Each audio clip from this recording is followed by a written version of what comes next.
Hi, hi, hi, hi, hi. How are you guys doing today? It is me again, and I decided I'm gonna react to a video. I'm hoping y'all can hear me because lately my sound has been messed up. It's either an echo. Earlier I think I hope I fixed it. It was this like loud ringing noise. I don't know what that was about, but I think I fixed it. I hope I fixed it. And yes, I look a mess. I washed my hair yesterday and I oiled it, so yes, I look crazy. Yes. Why you ain't got no band-aid on your leg? You know you can still get infected. It's still an open wound.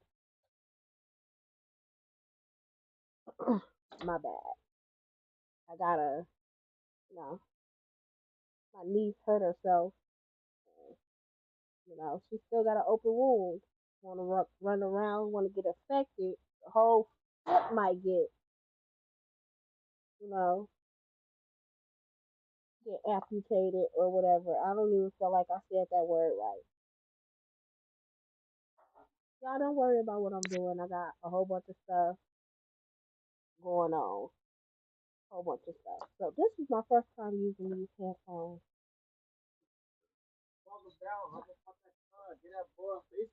We gonna see how these work. So today I decided I'm gonna be my hair still look dry. I oiled it. I did oil it. Now I'm sitting here looking at myself. I'm like, girl, you look crazy. But it's cool. It is a-okay. I don't care. Y'all know I don't care how I look. I don't care because to me, regardless, I look good. Mm. Whether my hair combed or not, what I got on, it doesn't matter. I look good. So it is what it is.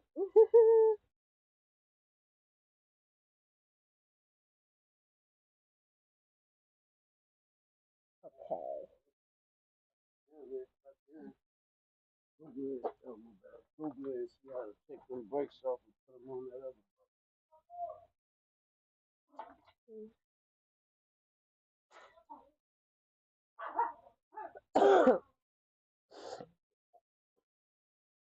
That's how she hurt herself. So she was on the bike yesterday, and it don't have any brakes, and she fell off of it and hurt herself. And cut her, it's pretty big scab. You can see meat and everything. I cleaned it and stuff with peroxide. This girl was being too dramatic. Y'all know the peroxide do not sting. She was being too dramatic, like I was putting alcohol on it. Which, if I was her at her age, I think I might have been a little crazy. Because I would have loved to have alcohol on my thing. My daddy probably wouldn't even gave me an option. He probably would have just went for the alcohol. Because I like the sting of the alcohol. Right now, if I was to hurt myself or anything, I'm going straight for alcohol. I like the sting. I like the way it feels. Call me weird if you want to, but and I like the smell of alcohol. So she was being too dramatic, like acting like she's gonna cry and stuff. I'm like, girl, you know, you know this thing don't sting or anything. I mean, like, of course you can feel it cleaning the wound or whatever, but it don't hurt like that. Like you feel like what, a bubbling sensation or whatever. Hey, it don't sting. Being dramatic. If you just try to come up out here without a band-aid on it, like, girl, it could still get infected. It's still an open wound. It's not healed. It's only been a day. But anyway, that has nothing to do with this video. I want to get on live. I don't know why it feels like it's been a long time since I've been on live. And y'all know if y'all watching this, I'm a rambler, so yeah. So I found this video and I'm like, I was gonna watch it, but I'm like, I might as well react to it. It man beheaded and cannibalized on a Greyhound bus. It's a doc. It say it's a documentary. It's 30 something minutes long, and I'm like, this seems very interesting. I might as well react to it on live. I mean, I could have recorded it, but I prefer to go live. I don't know. Right now, I just want to go live, and I'm also trying to see how long it'll be before somebody bothers me. Because usually, when I'm recording a video, when I'm trying to react to a video, it takes me like a lot of pausing and stuff, and it takes me a while to record that video, and I have to piece shit together because people come knocking on my door the most when I'm recording, and I'm trying to figure out now I'm on live and I'm doing this. Who's gonna come bother me? And we're gonna figure it out, and we're gonna find out. We need some marijuana. I'm on live.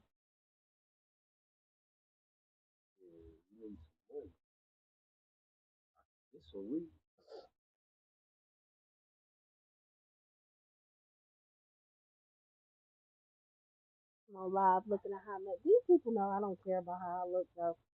Like they do not. They know I don't care. Let me get into this video though. So what's my point of going live?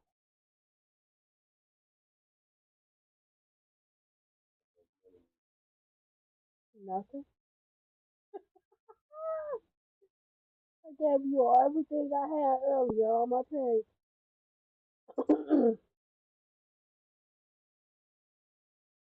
Oh, by her mother. I think I want to watch that too.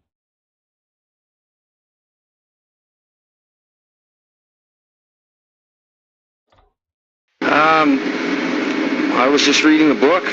All of a sudden, I heard a guy screaming. I turned around, and the guy sitting right next beside me. My bad. My bad. I didn't know I had it up so loud. It came in my headphones so loud. Give me a second. Let me adjust the sound and shit. This shit loud as hell. There's a lot of problems. Turn down. Okay. Turn back up. It'll be a minute you lose, dude. I'm putting it on 50%. It was on 100. Was standing up and stabbing another guy with a Rambo knife.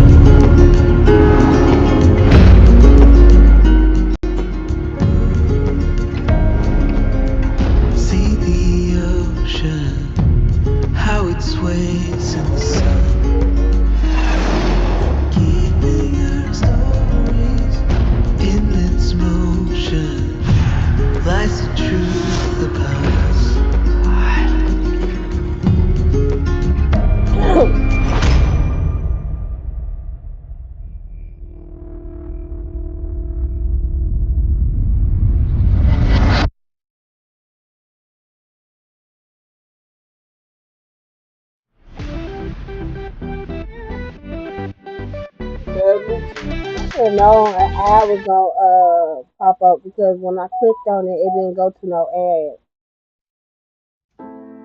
It just came right off. Tim McLean was born on October 3rd of 1985 in Victoria, British Columbia, Canada. He's 2 years older than me. Okay. He grew up near Winnipeg, in the agricultural area of Ely, Manitoba. He was known as a warm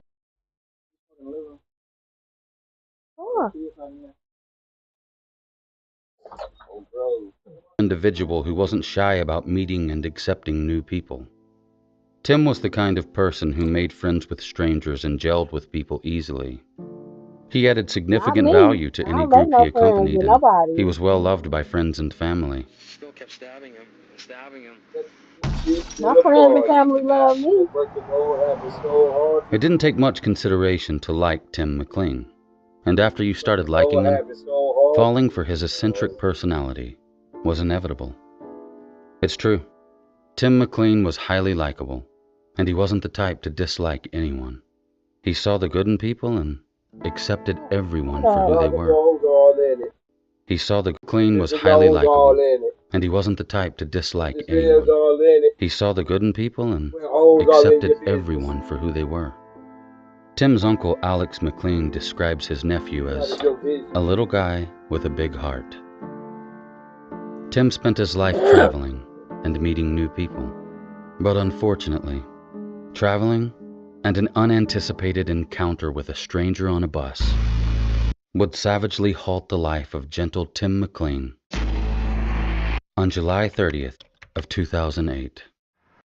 Wow. Oh, this wasn't that long ago. Come home the same year. I don't know why I thought in my head. I don't know why I thought it would be like in the 90s or something. But okay.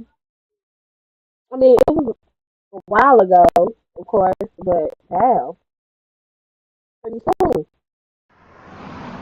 I should warn you, this story is barbaric, and it's gonna get very gruesome. If you found any of the disturbing truths videos hard to take, then I strongly suggest you skip this one. This situation gets bad. Proceeding beyond this point.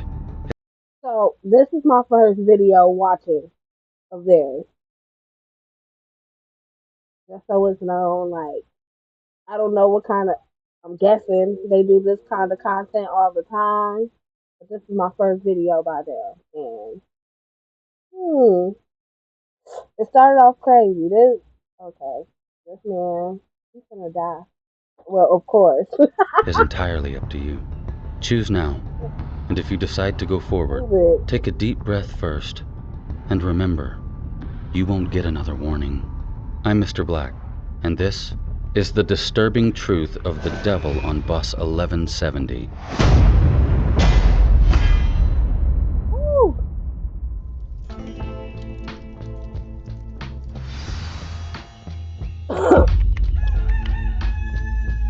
Tim was a 22-year-old Carnival employee heading back home from work. He boarded Greyhound bus 1170 at about 12:01 p.m. He seated himself by the window toward the back of the bus. He had been working in Alberta and was exhausted after a night out. It would be about a 22-hour ride before he'd get home, so Tim brought some music and headphones with him to keep him company during the long journey. At 6:55, the bus made a stop in Erickson, Manitoba. A 40-year-old Chinese immigrant named Vince Lee boarded. The tall man was wearing sunglasses and swiftly took his seat near the front of the bus. He was traveling from Edmonton, Alberta. At about 8 p.m., the bus pulled into a rest stop where Vince Lee reportedly got out to have a smoke. When he reboarded the Greyhound, he headed for the back of the bus in the direction of Tim McLean. Vince eyed everyone in every seat as he slowly made his way back. Tim was sitting in the second row from the back in the window seat. The aisle seat to his left was vacant. When Lee made eye contact, Tim flashed a friendly smile and gestured for Lee to feel free to have a seat next to him. Lee sat down, and Tim leaned against his window with headphones on as he peacefully drifted off to sleep. Something I would have Up did. to this point, Vince Lee's behavior was described by most of the other passengers as completely unremarkable. Most of them. But we'll get to that. Lee was quiet as others recalled and not perceived to be much of a threat. Then someone across the aisle began to notice a shift in his demeanor. He started fidgeting, then he began muttering something in a low voice. It was some kind of Chinese chant. It was strange, but it wasn't overly alarming. Nothing was, until Vince Lee pulled a large Bowie knife out of his backpack and quickly stabbed an unaware and unconscious Tim McLean in. So out of nowhere, they didn't have no conversation. Like they wasn't arguing. Wasn't no argument. Wasn't no nothing. So out of nowhere, this man just pulled out.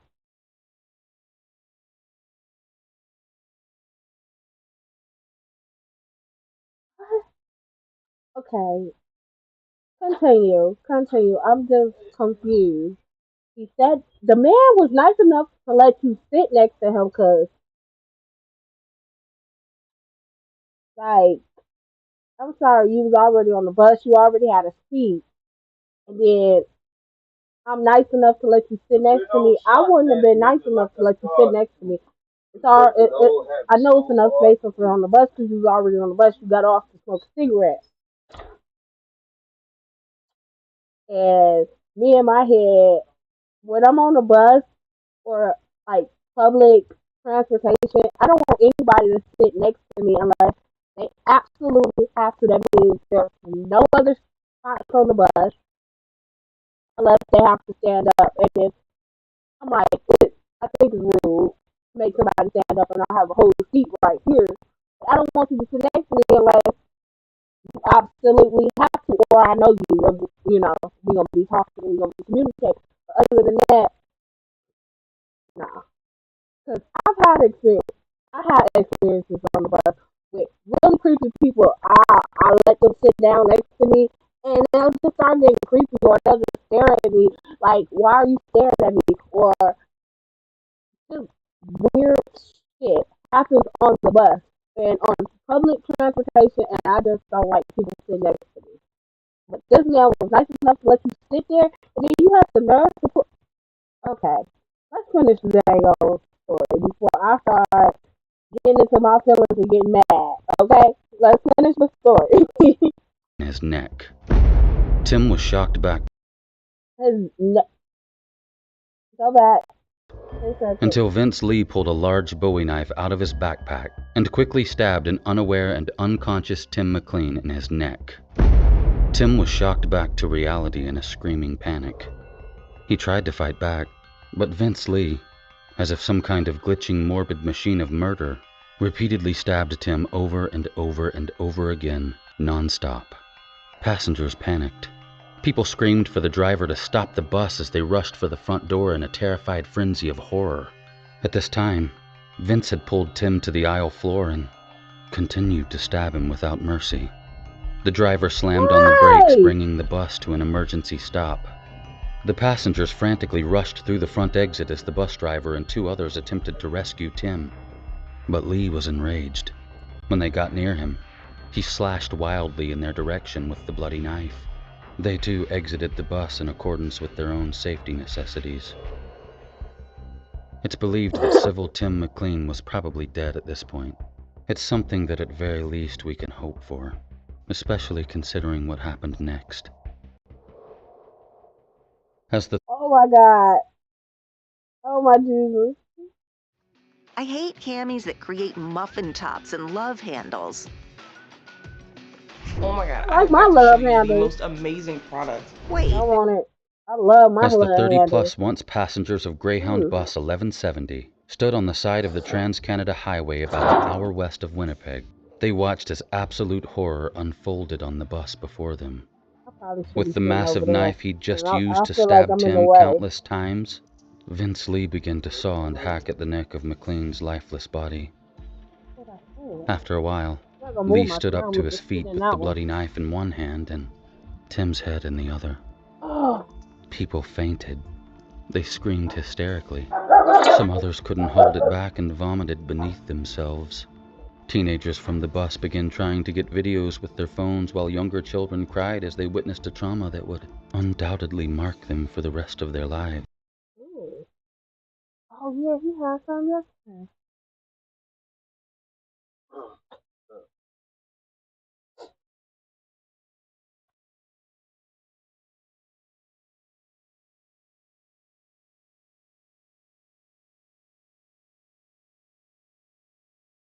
I want to know why he did this. A trucker driving through the area stopped and helped the fearful people defend themselves with crowbars and hammers. Then suddenly Lee began to make his way toward the front of the bus. But the driver, the trucker, and another passenger acted quickly, attempting to close the bus door, blocking Vince Lee from leaving the Greyhound or attacking more people. And just as the door slammed shut, like something out of a horror movie, Vince's knife-armed hands shot through the slit in the door and brandished wildly at the people on the other side. They quickly evaded the scene to put distance between them and the crazy man on the bus. They were uncertain. Was he possessed? Like, what? Why? Why is he doing this? Why? So he just decided randomly that he was gonna get on the bus, sit next to somebody, and randomly stab them out of nowhere. Don't have no words with. They didn't talk. Nobody said nothing about them having a conversation or anything. Dude gestured for him to sit down. Like, if you need somewhere to sit down, you can sit with me. What is it? The headphones on and went to Lena. So while they was riding, he just was like, "Well, I guess I'm sitting next to him. He's gonna be the victim." I don't understand. I just don't understand. I just said we need our grass cut before it gets too long, man. It's for my cousin to come cut the grass.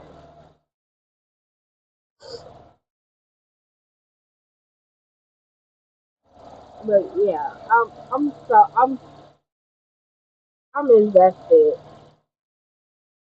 Certain as to what would happen next. Would Vince get out and come for them? They were sure he would. But he never came out. Law enforcement were en route, but they were nowhere near the now bloody crime scene.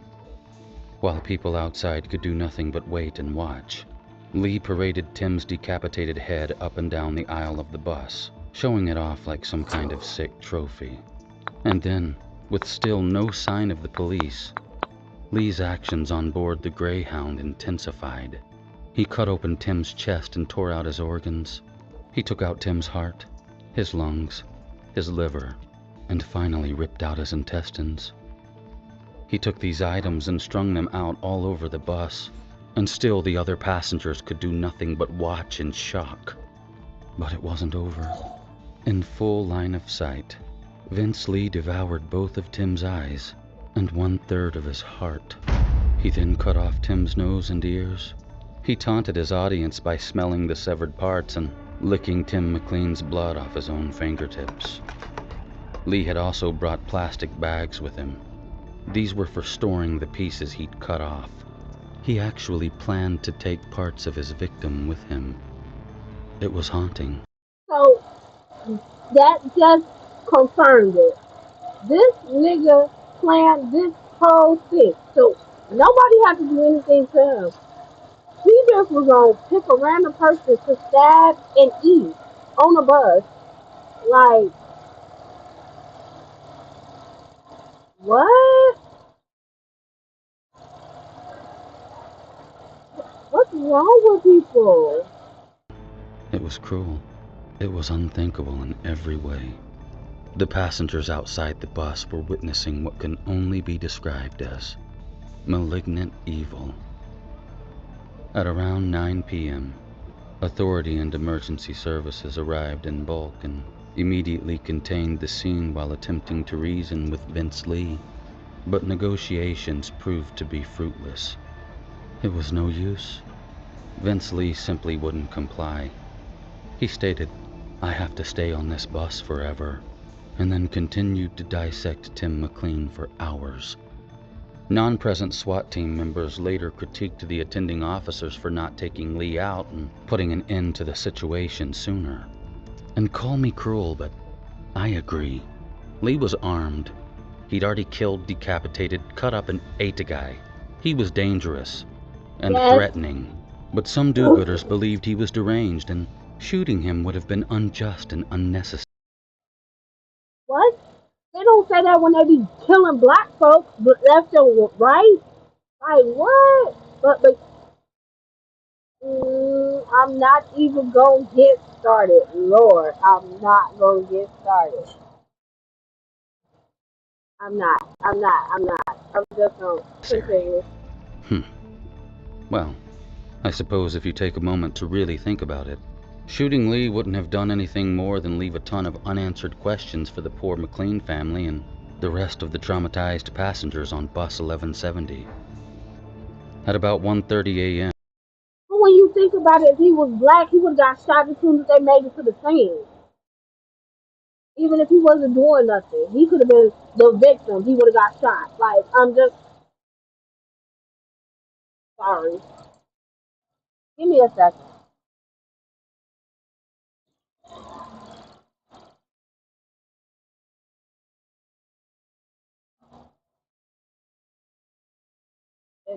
I swear to God, if he was black, if he was a black man, he would have got shot on sight. Like, they wouldn't have negotiated with him or nothing.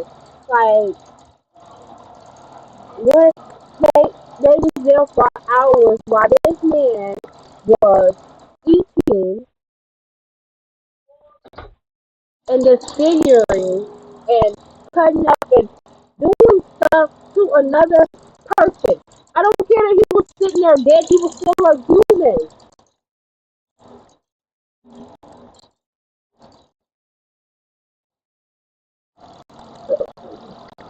He was a human being, he was a person. That's crazy. after hours of the police seemingly getting nowhere, Vince Lee finally made a run for it after breaking out one of the windows on the bus. But it was over quickly as he was met on the other side by the shock of a police taser and the gnashing teeth of a heroic K-9 officer. The crime scene was finally analyzed as the traumatized witnesses were questioned. Tim's nose, ears, and tongue were all found in Lee's pockets. Lee, who injured himself in the killing and cannibalizing of Tim McLean, was taken straight to the hospital to treat his injuries. I know, very Jesus of them. But it's standard protocol. Treat injuries first. As anger-triggering as it seems, it too makes more sense than our emotions initially allow us to realize. The threat at the time was neutralized. Preservation of the well-being of Vince Lee was the only thing that was going to lead to answers. So at that point, officers were simply abiding by policy, and that was the right thing to do. Your sheets are trash. Literally, you're gonna want to toss them after watching this. Did you know that traditional sheets are covered in bodily excrement? Ew.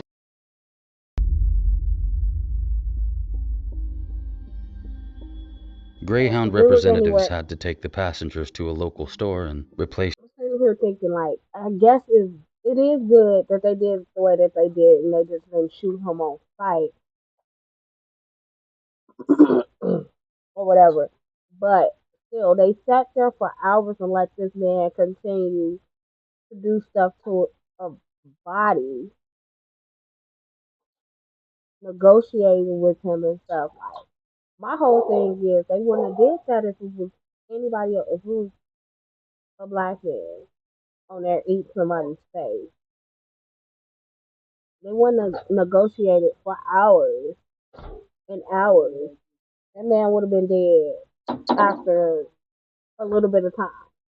Like, they wouldn't have went on and on. And I'm just like, in my head, it's just a big difference to how they treat colored folks and everybody else. You know what I'm saying? That's all I'm saying. But I'm not saying that they just should have shot this man. But at the end of the day, what he did is inexcusable. He he got onto a bus with the people, knowing that he had this whole plan to just do all this stuff.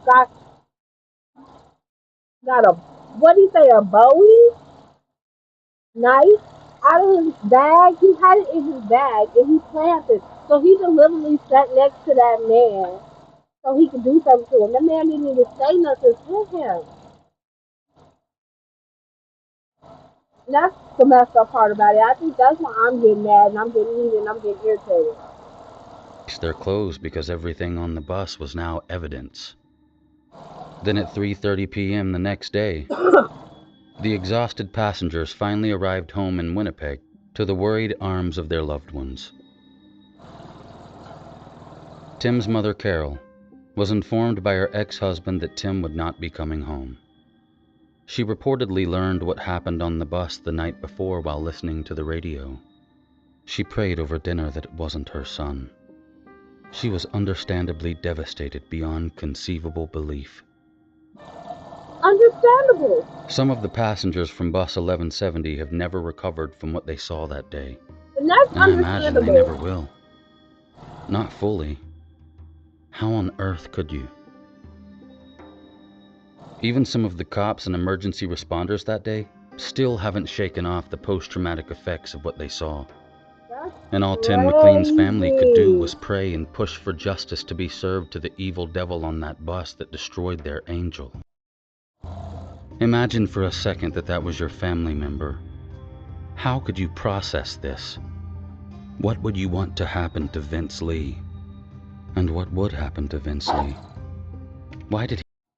Okay, is that a real question? Like, what would I want to happen to him?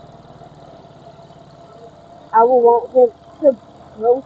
Well, since they apprehended him, I want him to be in jail, like, for the rest of his life. Like, they got the death penalty, whatever that. That's what he needs. Like, that's not cool. Because he made that choice. It's not something that he did randomly. It was not off a whim. It was something he planned. He brought that stuff with him in his bag so he could do that to somebody. And it was premeditated. He just chose a random person that did not do anything to him. And yes, there was only one victim, but still at the end of the day, that one victim was still a human being. And he just did that out of nowhere for no reason.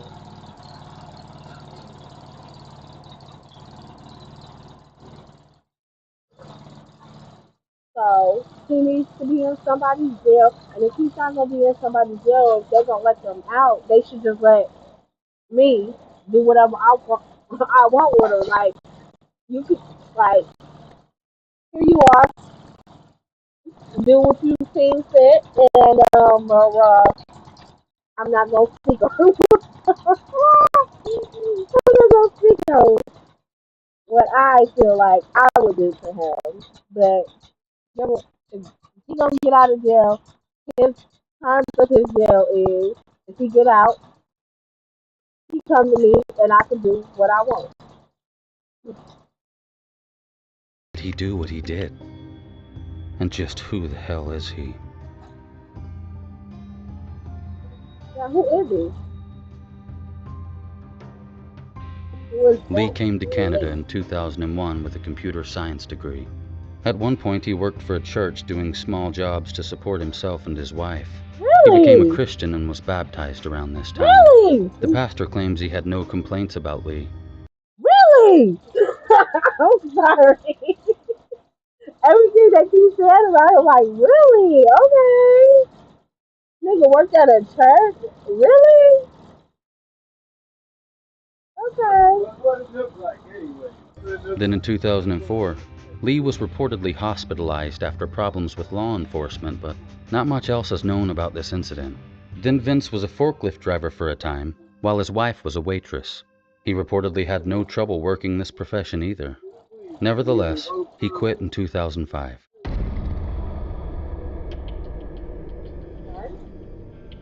Over time, his marriage deteriorated into a separation, but the cause for that is unknown.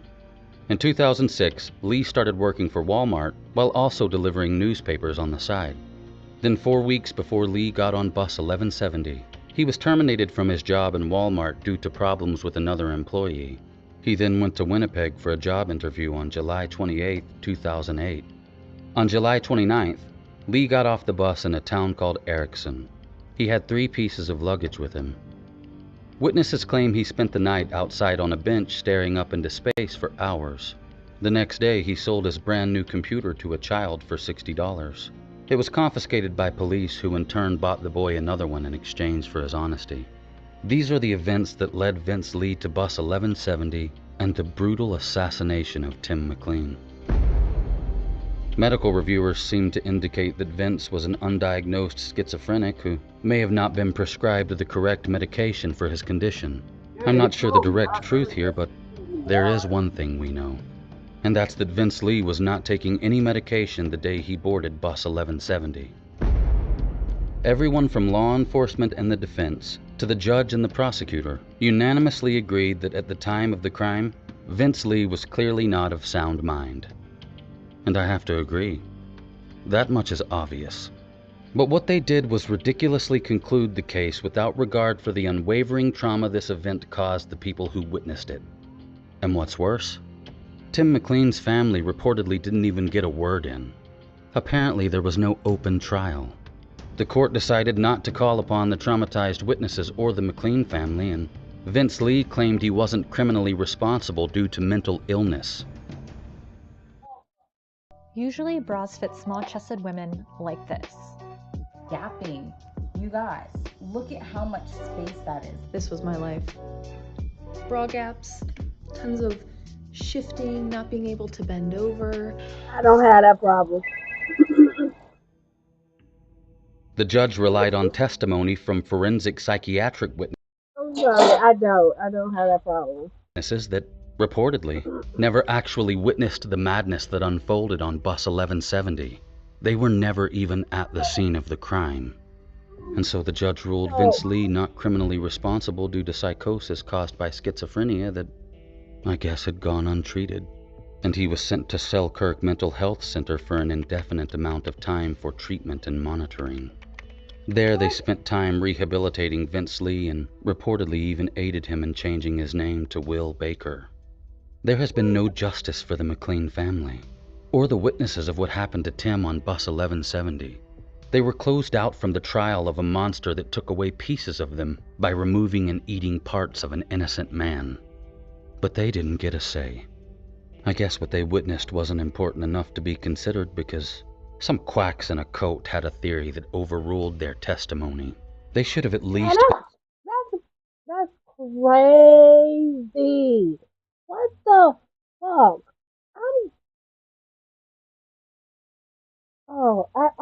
I can't believe he pretty much got off. Went to a mental whatever. I mean, it is when you go to like one of them places, it's not the best. I wouldn't suggest it. I've been there, but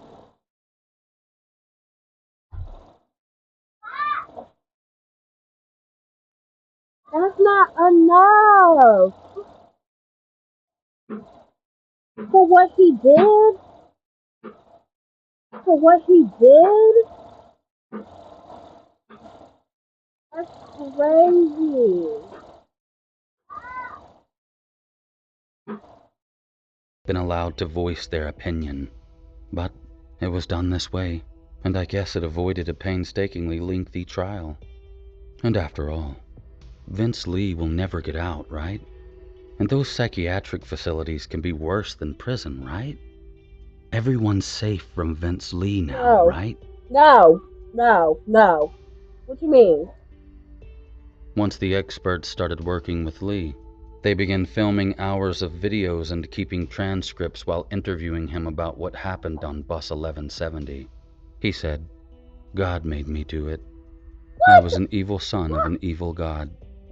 God chose me as the killer, and God chose Tim as the victim. God controls all things, and God made me do it." I don't know, Vince. That's not very Jesus of any God, not even an evil one. After they stabilized Lee's meds, they determined that while he clearly wasn't in a normal state of mind when he committed the crime, he wasn't completely out of it either. Vince knew what he was doing, and he remembered every gruesome detail. Over time, they began testing the water by giving Lee certain amounts of freedom while also adjusting his medication. And after a while, it seemed like his brain could function in a normal state, and they determined that Lee was capable of integrating back into society In June of 2010, 1.3 years after his trial absolved him of criminal responsibility for the murder of Tim McLean, Vince Lee began supervised release. And 2 years after that, in 2012, he began to leave the hospital unsupervised for short visits. And oh wait, it gets better. By 2015, he was living in a halfway house where the only thing they fully controlled were his meds. And then came the swift kick in the balls. On February 10th of 2017, murdering cannibal Vince Lee was declared fully stable and capable of functioning independently. This included the ability to maintain and regulate his own medication. Yeah, I'm not kidding. But on the bright side, a psychiatrist stated that Lee only had a 0.8% chance of having a relapse. 9 I years wonder what the after chances he... were when he saw Tim on that bus. He beheaded and ate a man in public on a Greyhound. He got on the bus with plastic bags and a weapon, knowing full and well what he intended to do that day. Ain't that what I said? Like, he did this. He planned this. And I can hear the do-gooder comments already. But he was sick. Sure. No shit. But guess what? I don't care. What Vince Lee did isn't something that anyone with mental illness would vouch for. Mental illness is very real and it's heartbreaking. But this is beheading and heart-eating. And it's forever altered the lives of so many people, including the children that saw what happened that day. Yes. So don't dare attach this to the mental illness that people bravely face and fight around the world every day. You're the same type of person that says mental illness shouldn't be stigmatized, and I agree, but evil, murderous, cannibalistic rages don't get to scapegoat on the back of it. And hey, Yes. I checked on WebMD. Cannibalism. Not a typical side effect of schizophrenia. So sit Yes. down and shut up. You get sympathy from me when you have a real mental illness, for sure. But once you go Agreed. Cujo on someone, you're no longer Agreed. human to me. You need to be put to Agreed. sleep or locked up in a Agreed. cage until sleep finds you, depending on the situation. I mean, I know it's not black and white. But when you kill and eat someone, I'm all for them treating you. They can work with you there in your cage. That's fine. And maybe they'll learn something helpful. But you should never be allowed out once you cross that unforgivable line. I agree fully Agreed. with Tim's mother, Carol, on this. I 100% agree. Like, what do you say that's wrong? Y'all, in the comments, what do you say that's wrong? Like, I agree. Like, why is they letting this man, what is they letting him out for? Why? That's stupid. This topic. Only she's much nicer than me, she said. Lee has an incurable disease that makes him do terrible things. I believe he needs to be in an institution that addresses those needs. I don't think it matters if you're mentally ill or not. If you kill someone, you should lose your freedom. Period. She Yes. also later stated, I need for Vince Lee and people like him to remain in a locked facility where they can make sure they get their medications, where they're being treated for their mental illness. Yep. They're treated with compassion, but the rest of the public is kept safe. That's what I need to move forward. Carry on. I'll never get my son back regardless of what I do or what I've done already. Exactly. You see, we need to remember something. What we need to remember. What do we need to hurry up with this ad?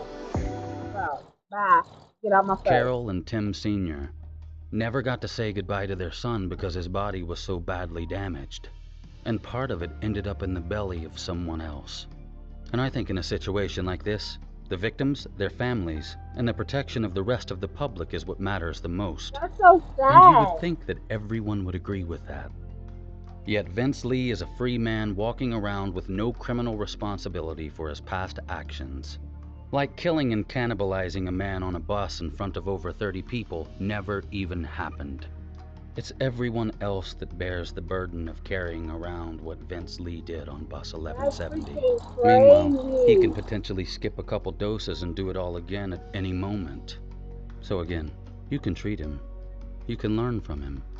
But knowing what he's capable of if he stops taking his medicine should be enough to keep him locked up for life in a medical Yes, facility. it should be.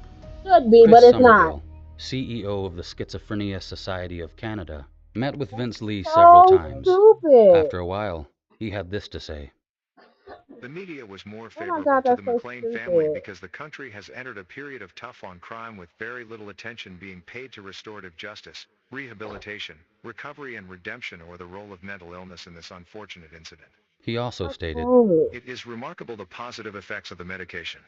Up to 25% of people who will have a psychotic break with reality will never experience another psychotic episode.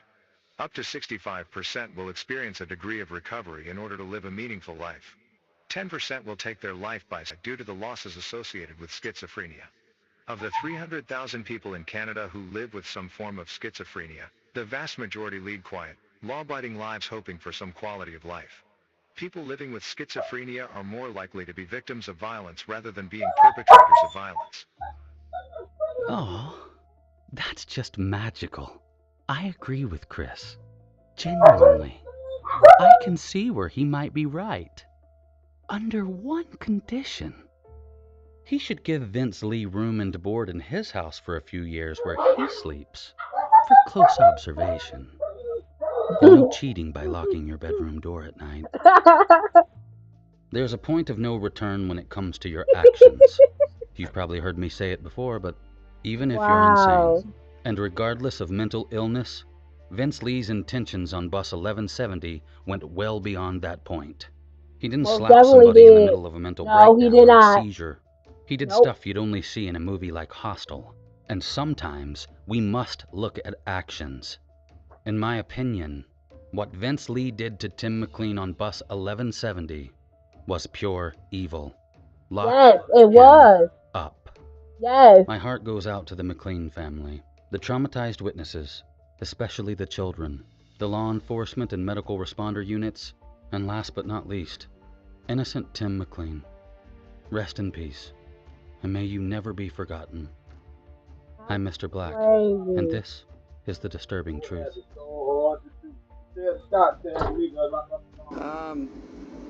I was just reading a book. All of a sudden I heard a guy screaming. I turned around, and the guy sitting right next beside me was standing up and stabbing another guy with a Rambo knife, pretty much. It was a big survival knife like this in the throat, repeatedly. Told everybody to get off the bus. Everybody started to get off the bus. The guy still kept stabbing him. Everybody got off the bus. Me and a trucker that had stopped, and the Greyhound driver ran up to the door to maybe see if the guy was still alive or we could help or something like that. And when we all got up, we seen that the guy was cutting off the guy's head. He was cutting off the guy's head there, and then he came back to the front of the bus, told the driver to shut the door. He pressed the button and the door shut, but it didn't shut in time, and the guy was able to get his knife out and take a swipe at us, so we backed off the door, and I ran around the backside of the bus driver took off, and then we both returned to the front to see what had happened, and he hadn't gotten off the bus. The door was still open. We shut the bus door that time and shut it. It was at that point that he came, started walking to the front of the bus, and he had the head in his hand, and he just looked at us like this and dropped it on the ground, like totally calm. The three of us had weapons from the truck there, and we just stayed outside while he tried to get out the door, telling him, "No, stay put, stay there, don't try to come out." He tried to get the bus working, and the bus driver disabled the bus somehow in the back. I'm not sure how he did it. It was at that point, I think, that the police showed up and kicked us off, got us to the back, the end of the bus there. How were people reacting? Some people were puking, some people were crying. Were people running? Were they screaming? Yeah, everybody was running, screaming off the bus. Like, when it happened, I think I was the first one to really realize what was going on. I just screamed, like, "Stop the bus, someone's getting stabbed, everybody get the hell off." The people at the front of the bus didn't really understand what was going on, so it almost turned into like a trample scene there, and everybody trying to get off the bus. But the guy, he didn't care at all. He wasn't concerned with anybody but the guy that he was stabbing. What did the guy look like? Did you get a look at him? The killer? Yeah. He's either Chinese or native. That's all I can say. 6 feet, 200 pounds, wearing sunglasses, bald head. He looked totally calm. He didn't say a word, I don't think, to anybody on the bus. I think he got out and had a cigarette with one girl. Nothing, just totally calm. The guy that he stabbed was listening to his headphones and sleeping. He didn't do anything to provoke the guy. The guy just took a knife out and stabbed him. Started stabbing like crazy. That's what I was saying. Like, ain't nobody bothering this man. He's just sitting there. He just started stop. What the fuck? People is stupid. People is crazy. What? People is crazy. I ain't fixing it. It was just shoving against Took his head off. How are you feeling when you saw what was happening? I got sick after I saw the head thing. I just wanted to help the driver wanted to get the guy stuck in the bus, and at that point when we saw the head, we knew that the guy was dead. So was he sitting next to him? Did it seem like they were traveling together? yeah, he sat right next to the guy that he killed. Were they friends? No, I don't think that they were at all. He didn't say anything when the guy got on the bus. I honestly don't think that the guy knew him at all. I think he was just really crazy. So there were no words exchanged before? Nothing. No warning? Nothing. No warning. How are you feeling now? A little tired. If you want to eat healthy and feel your best, you gotta try Ka'Chava. Ka'Chava is the world's health. I'm in shock still, I guess. I still feel like maybe there was something when that had happened. There was another kind of big guy beside me, and I told him, give me a hand. Maybe we can let's get this guy. But the other guy took off, and I wasn't. I feel really terrible for the guy that got killed. I mean, the poor guy. He didn't even see it coming, right? It's terrible. Are you traveling alone? Yes. Where's all your stuff? All your bags? Everybody's stuff's still on the bus. They put us here in the hotel. They just finished taking us to the police station to take all of our statements. We're still not sure how we're getting to our destination or what's going on with our luggage or what. But we're supposed to talk to a crisis unit here right now, and they got some food and drinks and the rooms for us for tonight. Ever seen anything like this before? Ever been through anything like this before? Nothing like that. No, I've never seen somebody decapitated. Was he saying anything during the attack? Nothing. The guy was totally calm, and when he came and he brought the head and he looked at us and dropped the head, it was just like he was having a day at the beach. Like, he couldn't be bothered by anything else. What did you arm yourself with? You said you found something. The trucker had a big crowbar. I grabbed a hammer. I'm not sure what the driver had. He must have had something, otherwise he wouldn't have been there. And we were all just sitting there at the door waiting for that guy to come out. Were you a soldier by any chance? I was. Soldier? Yeah, I was. I was in the military for 5 years. Rank Force? Was it? Yeah. What unit? Shank RGC, but I don't want to get too far into that right now. But yeah, I was a soldier. Sorry, you said what? I was a combat engineer. Is that right? Yeah. You never got to Afghanistan? No. You're kind of the hero of the story, if you don't mind me saying. Not me. I'd say that the trucker was. Really, that guy, when he showed up, I felt so much better. When he was there with that bar, he was bigger, and at that point it was like, hey, we got this guy. Where did he come from? The trucker? Yeah. I believe he was driving along the road, and when we had pulled over in a hurry, everybody had ran out of the bus. He had seen people running and figured that something was going on, so he pulled over right away. And what he told me after was that somebody screamed at him that he's got a knife, he's got a knife. So he went and got that bar. Where were you sitting when it all started? I was sitting just in the seat in front of the killer and the victim on the window. On the front of the bus, in the middle of the bus? It sits right at the back, right by the toilet. The killer was right in front of the toilet. In the very last seat of the bus. Did the victim scream? Did he wake up? Did he know? Yeah, the victim was a blood-curdling scream. Like that. Just reading my book, and all of a sudden I heard it. It was like something between a dog howling and a baby crying. I guess you could say it was. I don't think it'll. Wow, it's crazy. Look, crazy. The more I hear, the crazier it is. Even though I know what happened. Just imagine sitting on the bus. You cool. Right on bus, going to your destination. Somebody sitting next to you. You like, oh, whatever, put your headphones on, go to sleep. You never wake up. Because this man started stabbing. Well, you wake up when you realize he stabbed you the first time. wake up to die. And then you cut your head off. And then start eating your body parts. You eat your eyes, your heart. Like, that's crazy as hell.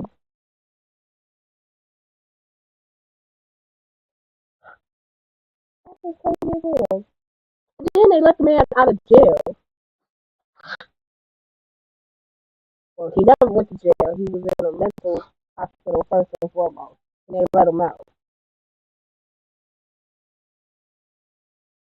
Crazy as hell.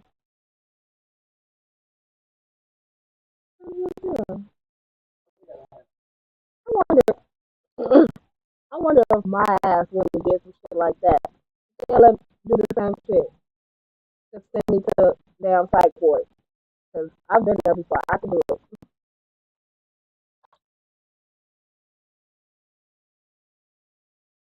Get out. Like, that's crazy. You know how man didn't stab nobody else. Like, in my opinion, like, he had all those people on that bus. He could have stabbed a few people, had a couple of victims. He could have, he had a person next to him, person in front of him, another person. And then while he was leaving, he could have been grabbing people and all this, but he just focused on this one person that was sitting next to him. It's crazy. I'm trying to wrap my head around it. It's crazy. And then to be the witness of it, to see.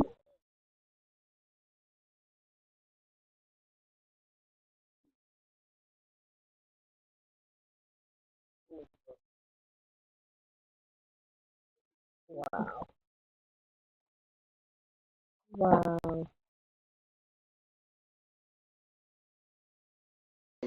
It'll leave me for a while. After, I don't know, 5 or 6 stabs, I think he must have got him in the throat because we didn't hear him anymore. I don't trust nobody. A lot of blood? Yeah, there was blood everywhere. There was blood spurting. The floor of the bus is covered in blood. Then did you turn around and find him?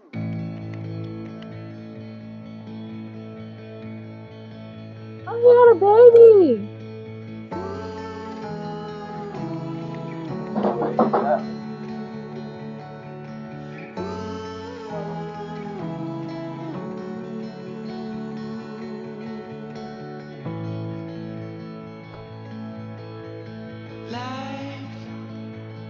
Is in a stream. The ocean called for you.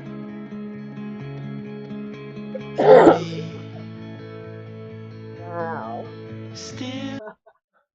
Want to join the six-figure club? Google and other tech companies are hiring hundreds of thousands of workers in non-coding positions. Over 400 of the hottest. I'm in this game, but without my closest friend.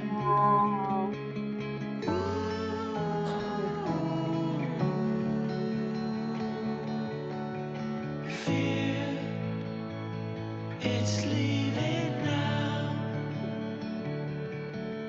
I waited here, but nothing came. Why y'all fucking with that tree? Oh, that was a strawberry one. You gotta let me know.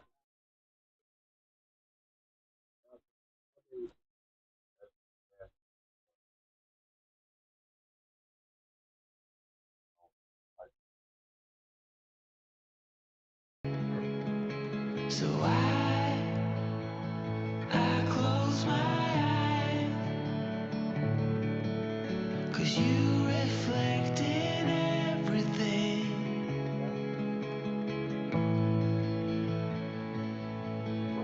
It's I was not trying to do that.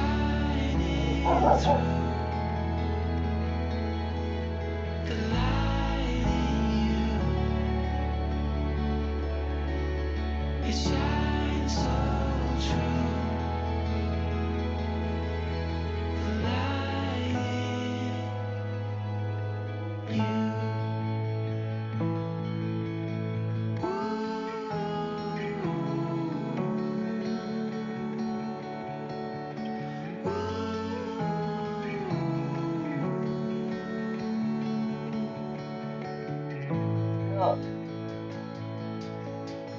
Free, feel free to run. Make it once again. Dreams turns into ashes. But here you are still in my arms. It's just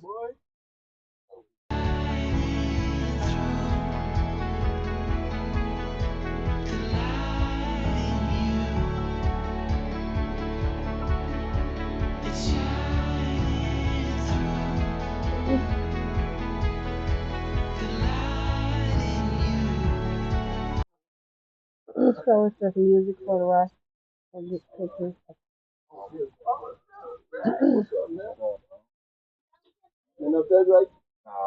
Wow. Hey, Derek. That's crazy. That is crazy.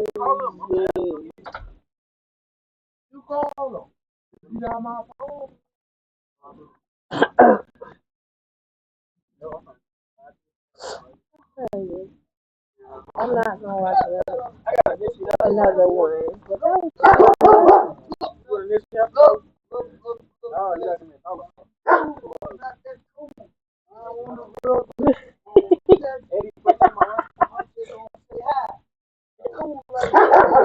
my cousin argue with this daggone dog like every day. He come up over here. Stop giving my kids your damn phone. Stop giving my kids your phone. Alright, that's all you got. I said it yesterday. You came and did the same shit. That's the first time I know he couldn't be on the phone. You been new. Nah, him. I knew she couldn't be on the phone. If it applies to one, what makes you think it don't apply to both?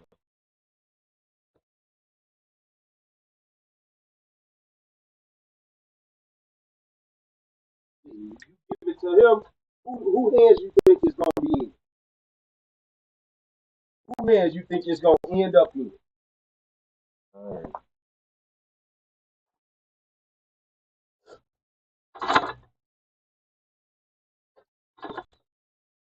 No, I was gonna say something and then.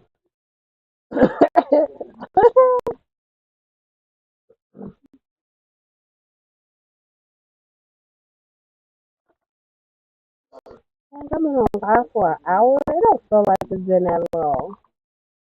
But I did keep pausing that dang old video because it was like I was shocked. I'm like really. I think I went through a lot of emotions. That is crazy. And then he planned that. Because he had the knife in his, he had bags so he could take body parts with him. Like, nigga, you planned this and then you try to say you was mentally ill. No, how? Your mentally ill ass planned to kill a random person on a Greyhound bus? Just because? No, I don't feel like that was a spur of the moment type thing because you had everything you needed and you brought it with you so you could do what you did. But to blow all that, And then they let your ass out. And then in the trial, they ain't let none of the witnesses talk. They didn't speak to the family. That's just weird. You laid out to the business. That's just weird. It's crazy.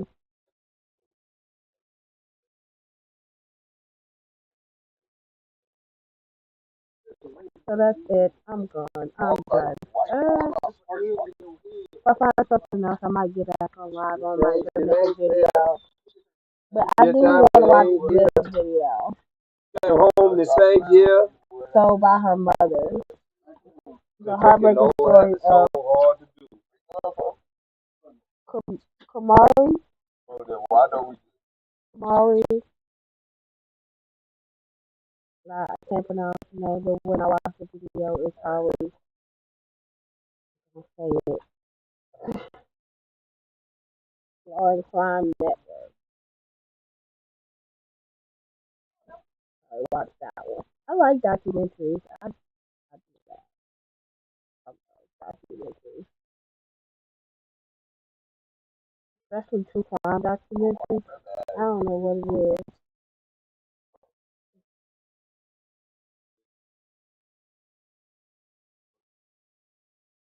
This seems to be something to do.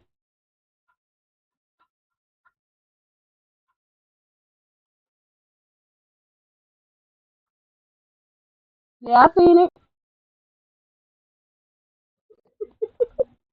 Like their fucking shit almost fell.